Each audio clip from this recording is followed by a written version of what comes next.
niya, bago pa siya naglabas, meron pa siyang remembrance. Pinagsak mo pa yung mga manok. So,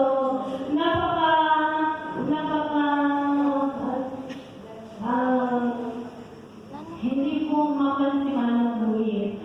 So, si Manong Buwit po ay siya po ay isang salungero. Pero si Manong po ay may limitasyon. Hindi siya yung sugarol na kumbagay.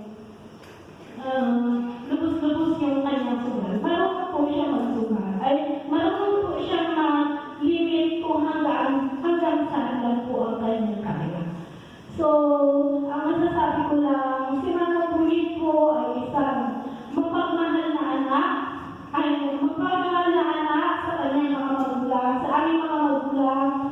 Then, si Manong Buwit po ay isang mapagmahal na asawa. So, kahit na